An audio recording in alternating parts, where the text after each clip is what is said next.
College guys come out, they're waiting for him. I mean, Camilla's coming, Caitlin's coming. There's more than just that are coming. What will the league have in store for them when they get there? Look, SVP, reality is coming.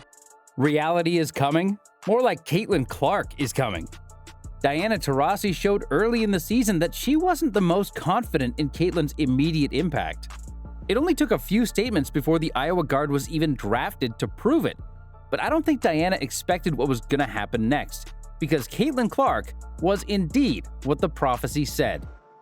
Staring to the right side, knows who's there, drop pass behind. Could be the deepest shot we've seen Caitlin Clark make as a pro. After a slow start for both her and the Fever, the guard has proven to be not only the best player on her team, but one of the best players in the WNBA. She broke almost every record imaginable, put up historic performances, and led the Fever to become a playoff team. Some of the toughest tests of the season, however, have been the games she played against Taurasi. Diana has been terrorizing WNBA defenses for 20 seasons. At 42 years old, she knows exactly how the league works, and of course, she also knows what the usual path is for rookies aiming to be generational. In her eyes, the adaptation process necessary to reach the elite is a long one. For that reason, she tried to lower the enormous expectations fans had for Caitlin Clark. And that's just life. We all went through it. Of course. And you see it on the NBA side, and you're going to see it on this side, where, you look superhuman playing against 18-year-olds, but you're going to come with some grown women that have been playing professional basketball for a long time. Not saying that it's not going to translate, because when you're great at what you do, you're just going to get better. But let's be real. There was an edge of disrespect in that statement. Caitlin Clark had more than earned her place as a once-in-a-generation talent. Sure, she didn't snag a state championship in high school, and no, she didn't take home an NCAA title during her time at Iowa. But let's not get it twisted. What she did on the court was unprecedented. Clark's individual dominance, her ability to torch defenses from anywhere on the floor, is something we've never seen from a guard. And from everything I've heard, CC was absolutely chomping at the bit to prove herself in a showdown against Taurasi, one of the greatest to ever do it. With just 12 teams in the WNBA, players are all too familiar with each other's game, squaring off multiple times every season. For the Fever, that meant up to 3 showdowns against the Mercury, home of the legendary Taurasi. Those matchups weren't scheduled until late June, right around the halfway mark of the regular season. So, by the time the date rolled around, the anticipation was through the roof. Both stars, locked and loaded, were ready to leave their mark. It wasn't just about the game, it was about legacy, pride, and showing the world who could shine the brightest when it mattered most. Working against Wallace. Taurasi with the lay, got it off glass. Good job by Cunningham to quickly get on Clark. Clark sinks the screen and got the layup and... On June 30th, the first matchup between the two juggernauts arrived. That night, all the fans were expecting a thrilling duel between Caitlin and Diana, but their teams arrived at very different contexts. The Fever, who had started the season with a record of 1-8, were trying to get back on track. Heading into the game against Phoenix, the Fever had fought their way to a 7-12 record, respectable but far from dominant. Meanwhile, the Mercury were a different beast. Led by the trio of Taurasi, Brittany Griner, and Natasha Cloud, they rolled in with a solid 9-8 record. On paper, it looked like Phoenix had the upper hand, no question about it. The buzz around the league? This should be a cakewalk for the Mercury. But it wasn't. Now, let's be honest. It wasn't exactly a pretty game for Caitlin from a scoring standpoint. Clark only hit 4 of the 14 shots she attempted from the field. The Phoenix defense was very attentive to her moves, a defense that includes one of the best rim protectors in league history in Griner. However, that allowed us to see another version of Caitlin, the version that shows up when she can't score. Like the best superstars in basketball history, she had a plan B that night. Caitlin finished the game with 15 points, 9 rebounds, and 12 assists, putting on a clinic in her first ever showdown with the legendary Taurasi. She did everything in her power to will her team to victory, and the Fever pulled it off. In her very first head-to-head matchup in the pros, it was the rookie, not the Hall of Famer, who came out on top. Taurasi? She managed just 1 more field goal on the same number of attempts, but it wasn't her best night by any stretch. And for once, she couldn't match Caitlin's impact when the shots weren't falling. By this point, Taurasi had started to realize the monster standing across from her in Caitlin Clark, and the battle wasn't over yet. They were set to go toe-to-toe 2 more times. By Sophie Cunningham, and then off of the make, look at Clark just running the floor, gets right to the rim. In the double-digit range here for 4 straight. Clark bouncing, there's Mitchell, give her 6 assists in less than 7 minutes. The rematch was circled on everyone's calendar for July 12th. The stakes? Huge. Phoenix came in at 12-10, while Indiana stood at 9-14, right on the edge of the playoff conversation. For the Fever, this was a make-or-break game if they wanted to stay in the hunt. But on this night, Caitlin wasn't just playing. She was on fire, hitting shots from everywhere. It was a game you had to see to believe. The Fever ended up winning again by 9 points. Now, Diana was sidelined with a lower left leg injury, missing a few games, so she didn't suit up for this one. But Caitlin? She was locked in, dropping 20 points, grabbing 6 boards, and dishing out 13 assists on a cool 50% shooting from the field. The 3-ball wasn't falling. She went 2 of 7 from deep, but she made 6 of her 9 shots inside the arc, slicing through the defense with ease. And here's the key. Even when the Fever's bench crumbled in the minutes she was off the floor, Caitlin came back in and immediately regained control, putting the team on her back and steering Indiana to their 2nd straight win over Phoenix.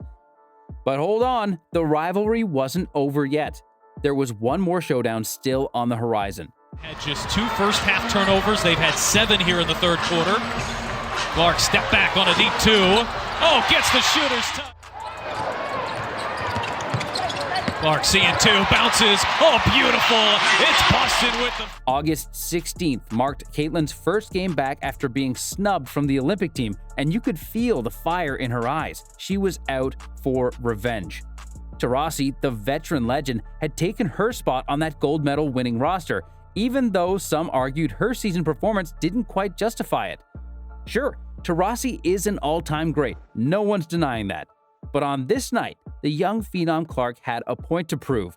She wasn't just here to play, she was here to send a message. But on that night, with a fully recovered Taurasi back on the floor, Caitlin put on a masterclass. Caitlin went off for 29 points, 5 rebounds, and 10 assists, shooting an impressive 50% from the field, 36 from deep, and 90% from the line. She absolutely dominated from start to finish, generating over half of the team's points, a usage rate we hardly ever see in the WNBA. But that's just Caitlin Clark. She's built different. Meanwhile, Taurasi had a quieter night, scoring 16 points, but the real story?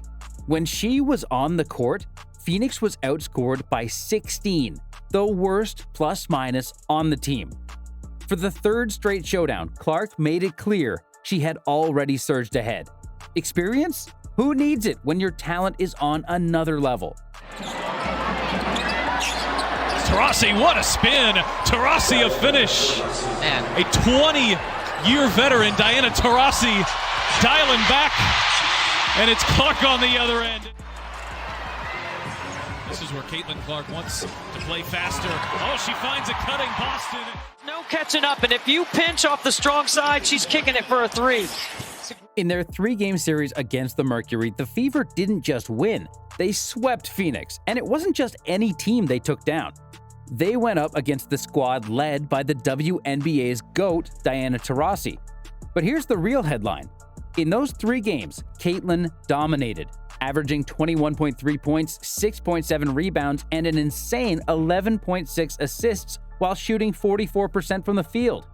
She didn't just rise to the challenge, she owned it.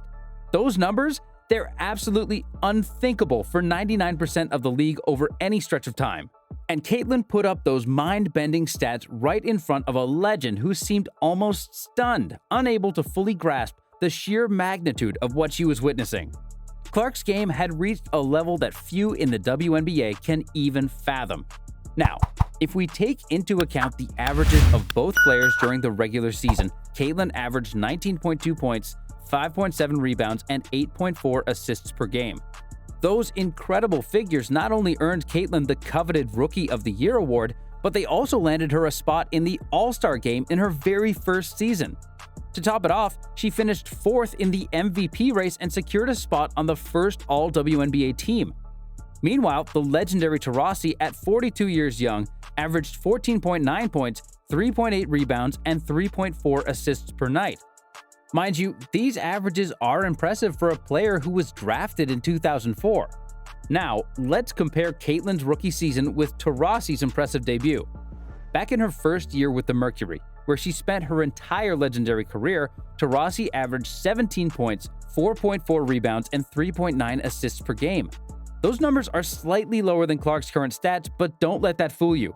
They were just the beginning of what would become the trajectory of a generational talent. Taurasi's journey only took off from there, solidifying her place in WNBA history. In fact, there are only 2 players who've been able to surpass Caitlin's scoring averages in her rookie year. One was this year's MVP A'ja Wilson in 2018, and the other was Simone Augustus in 2006. But if we look at assists, we understand Caitlin's impact. She's not just making waves, she's shattering records. She set the bar sky high for assists by a rookie, averaging 8.4 dimes per game. Not only that, but she's become just the second player in history to win Rookie of the Year while averaging over 4 assists per game. To put that in perspective, Tamika Johnson, who had a stellar rookie campaign averaging 5.2 assists, trailed Caitlin by more than 3 assists per game. Clark is rewriting the records books and showing the league what a true playmaker looks like. It's just unreal. And folks, let me tell you, this is just the beginning. As I often say, this is the worst version of Caitlin Clark we'll ever witness on the WNBA courts, and that's downright terrifying, at least for the competition. Fans and the league might be thrilled, but the rest of the franchises should be shaking in their boots, knowing they're up against a player poised to shatter every record in sight. I don't know about you, but I can't wait to see her unleash her full potential. The future is bright, and it's gonna be one wild ride.